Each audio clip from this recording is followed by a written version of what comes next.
नमस्कार मंडळी, श्री स्वामी समर्थ। मी आज ओल्या वाटाण्याची भाजी करणार आहे आणि कशी करते ती बघा। इथे ओले वाटाणे घेतलेत अर्धा किलो।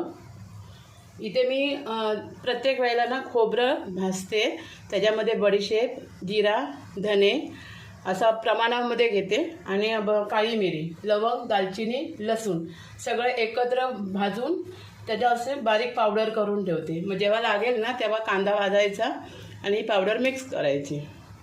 तसंच मी इथे 2 कांदे घेतलेत, इथे 2 टोमॅटो घेतलेत। आता मी कांदा पहिल्यांदा बारीक करते आणि ह्या वाटलेल्या खोबऱ्यामध्ये मिक्स करते आणि नंतर मग बाकीचं पुढे दाखवते। आता मंडळी मी जरा तेल टाकून घेते फोडणीसाठी। आता मंडळी वाटण टाकून घेऊया। मी कांदा नाही टाकत, ज्यावेळेला वाटलेल्या मसाल्यामध्ये मी भाज्या बनवते ना तेव्हा मी कांदा कापून नाही टाकत फोडणीला।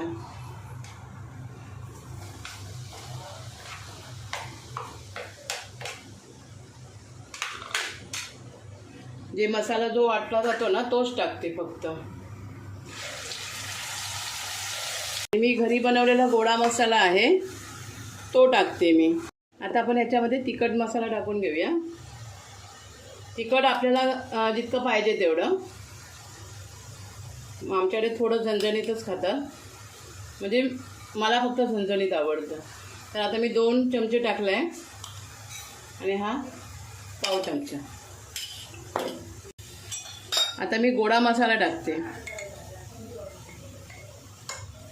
गोडा मसाला जास्त नाही टाकायचा, कारण माझा एकदम स्ट्रॉंग बनवलेला आहे, घरातच बनवला आहे मी ब्राह्मण टाईपमध्ये। हो बघा, हा एवढा बस होतो।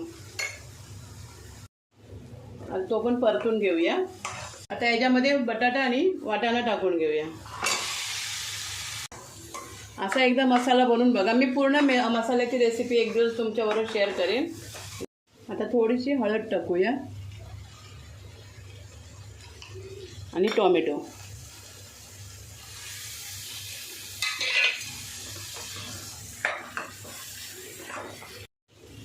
आपण मीठ टाकायचं आहे चवीप्रमाणे।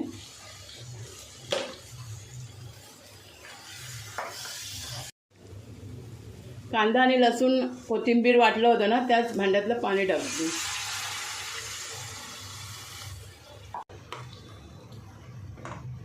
एकदम मस्त कलर आलाय। आता गॅस कमी करते आणि याच्यावर झाकण ठेवते आणि शिजून देते। मंडळी आपली वाटाणा बटाट्याची भाजी तयार झाली। मी दाखवलं ना तसं एकदा मसाला करून बघा, खूप टेस्टी होते भाजी। आता भाजी आपण सर्व करूया। तुम्हाला जेव्हा पाणी दाखवलं ना तेवढंच पाणी टाकलं आहे मी, त्याच्यापेक्षा जास्त पाणी नाही टाकलं आहे।